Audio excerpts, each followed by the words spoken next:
आज कुमारी यज्ञावर नाही, संपूर्ण महाराष्ट्रावर आपल्या मुली आपल्या जातीवारी सुरक्षित नाही.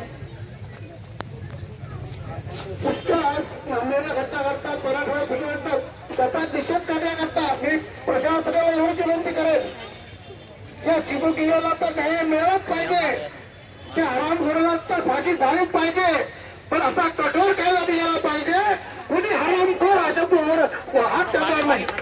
हे माझी शासनाला एवढी विनंती करतो. आपल्याला आंबेडकर चळवळींनी खूप पाठिंबा दिला आहे, त्याच्याबद्दल आंबेडकर समाजाचे नेतृत्व विजू व्हावे हे 2 मिनिटं बोलणार आहे. तसे सर्वच मानवतावादी महापुरुषांना या ठिकाणी अभिवादन करतो. मालेगाव तालुक्यातील जे डोंगराळे गाव आहे त्यामधील यज्ञा जी आपली अतिशय 3 वर्षाची जी बालिका होती तिची अतिशय क्रूरपणे ज्या नराधमाने हत्या केलेली आहे त्याच्या निषेधार्थ आपण जो आक्रोश मोर्चा या ठिकाणी काढलेला आहात. बांधवांनो लक्षात घ्या, मोर्चा जो आहे मोर्चा हा इथं संपणार नाही. मी ज्या समाजातून येतो, मी ज्या कम्युनिटी मधून बिलॉंग करतो, अशा असंख्य माया बहिणींवरती आतापर्यंत अन्याय अत्याचार झालेत. रस्त्यावरची लढाई तर आपण लढतोच, परंतु जोपर्यंत प्रशासनाला आपण धारेवर धरणार नाही तोपर्यंत त्या माय माऊलीला या ठिकाणी न्याय मिळणार नाही. विचार करा, ती 3 वर्षाची एक छोटीशी चिमुकली, तिला काय वेदना झाल्या असतील, तिला काय त्रास झाला असेल होत असताना. हा विषय यापर्यंत न थांबवता या ठिकाणी मध्य विधानसभेचे आमदार प्रदीपजी जायस्वाल या ठिकाणी उपस्थित आहेत. साहेब, या ठिकाणी तुम्ही येऊन पाठिंबा दिलेला आहे, परंतु तुमची महत्वाची जबाबदारी त्या सभागृहामध्ये आहे. या सभागृहामध्ये मुख्यमंत्री बसतो, उपमुख्यमंत्री बसतो, या राज्याचं मंत्रिमंडळ बसतं. त्या ठिकाणी तुम्ही सभागृहात आणून सोडा. जोपर्यंत सभागृहाच्या आणि माननीय मुख्यमंत्र्याच्या निदर्शनाशी बाब येणार नाही तोपर्यंत सरकार याला गांभीर्याने घेणार नाही.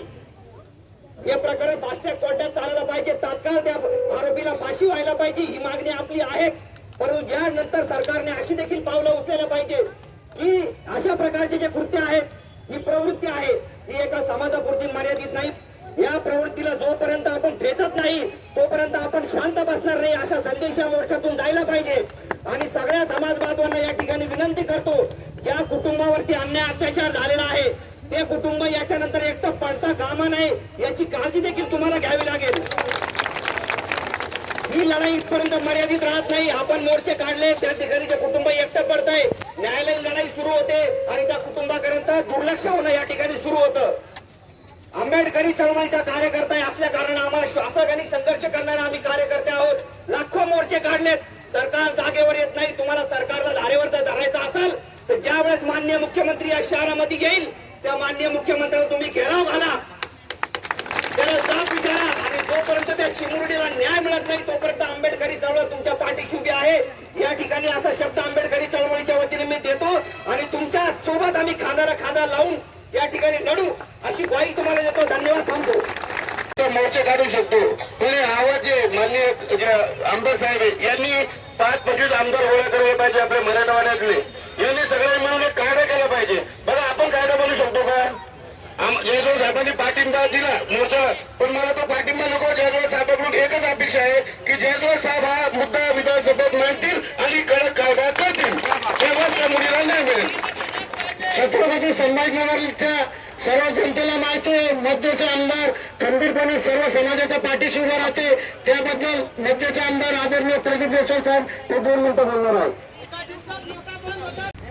मालेगाव जिल्ह्यातील कुमारी यज्ञावर जो अत्याचार झाला त्यासाठी आपण या ठिकाणी सर्वजण, सर्व समाजाचे, सर्व पक्षाचे या ठिकाणी लोक आले आणि सर्वात पहिले या ठिकाणी त्या ठिकाणी भागातून मी सत्तेत असलो तरी या ठिकाणी कुठल्याही महिलेवर, कुठल्या लहान मुलीवर अत्याचार होत असेल तर त्याच्यासाठी आम्ही रोडवर येण्यासाठी 100% पुढे या ठिकाणी आम्ही या ठिकाणी एवढं सांगू की आता अधिवेशन 8 तारखेपासून चालू आहे. त्या ठिकाणी यज्ञाचा अत्याचार झाला, त्याचा अन्यायावर त्याचा ज्यांनी अन्याय केला त्याला भरत शिक्षा लवकरात लवकर व्हावी यासाठी उज्ज्वल निकम सुद्धा वकील त्यांनी द्यावा या ठिकाणी त्या ठिकाणी म्हणतो. आणि या ठिकाणी माझ्या शहराचे नाही, मी महाराष्ट्रातील सर्व माझ्या बहिणी बाटांच्या भगिनी आणि सर्व भावांना सांगतो, पक्षाचा विचार करत नाही. कारण की एखाद्या महिलेचा असं होत असेल त्यामध्ये जर लहान मुलावर अत्याचार होत असेल अशा वेळेस त्यांना पोलीसमध्ये कंप्लेंट देण्याच्या पहिले त्याच्या अगोदर हातपाय ठेवून टाका आणि नंतर आपण कंप्लेंट द्या. त्याचं काय झालं तर गुन्हे काय होत नाही. काय करणारा पोलीस पण काय करू शकत नाही, कारण की शेवटी त्यांचं कर्तव्य आहे. त्यांनी करायला पाहिजे. हे पाहत नाही आज त्याच्या रिक्षावर त्यांच्या तुमच्या गाडीवर त्या ठिकाणी फोटो घेतात. अशा वेळेस आपण चूक बसलो होतं. मला वाटतं महिलांचं छोट्याचं दोन काम आहे. पायाची चप्पल काढा, खाट करून वाजा. तुम्हाला कोणी हात लावायचा प्रयत्न केला तर या साहेबाला माहिती आहे 1987ची आठवण आम्हाला करून घेऊ नये आणि झाली तर मला वाटत नाही या शहरामध्ये काय होईल. म्हणून चिंता करू नका. ही कुमारी योजनेवर जे झालेला अत्याचार आहे त्याला मी 100% आपल्या मंत्रालयामध्ये त्या ठिकाणी समोर उपोषणावर बसून त्याचा न्याय मिळवण्यासाठी 100% प्रयत्न या ठिकाणी करणार आहे. धन्यवाद. यानंतर शिवसेनेचे आज आपण या ठिकाणी एका लहान बालिकेवर झालेल्या अन्यायाच्या विरोधामध्ये तिला न्याय मिळवून देण्यासाठी आणि आरोपीला फाशीची शिक्षा हवी यासाठी एकत्र जमलेलो आहोत. लहान आणि भगिनीनं मी काही जास्त बोलणार नाही, परंतु एवढंच सांगतो की कोपर्डीच्या घटनेपासून आजपर्यंत जेवढ्या घटना झालेल्या त्या सगळ्या आरोपींना या ठिकाणी शिक्षा तर झालीच पाहिजे, परंतु भविष्यात असं परत करायची हिंमत होऊ नये यासाठी खऱ्या अर्थानं जर मेडिकल रिपोर्ट पॉझिटिव्ह आला तर त्याला भर चौकात गोळी घातली पाहिजे. अशा पद्धतीचा कायदा होण्याची आवश्यकता आहे. कारण हे सरकार असेल, हे महाराष्ट्र असेल, तुम्ही आम्ही छत्रपती शिवाजी महाराजांच्या विचारावर चालणारे आहोत आणि छत्रपती शिवाजी महाराजांनी सुद्धा त्यांच्या काळामध्ये एका सुभेदाराच्या सुनेवर वाईट नजर ठेवणाऱ्या राजाच्या पाटलाचे हातपाय कलम केले होते आणि अशाच पद्धतीचं काम येणाऱ्या काळामध्ये करण्याची आवश्यकता आहे. बलात्कार झाला की पेटवा मेणबत्त्या, बलात्कार झाला की पेटवा मेणबत्त्या. एकदा बलात्कार करणाऱ्यालाच पेटून टाका, परत अशी हिंमत कोणी करणार नाही असं आवाहन मी तुम्हाला करतो. आणि निश्चितच आमचे आमदार प्रदीपजी जायस्वाल यांनी सांगितलेलं आहे की येणाऱ्या अधिवेशनामध्ये खऱ्या अर्थानं या आपल्या बालिकेला न्याय मिळावा यासाठी आवाज उठवणार आहेत.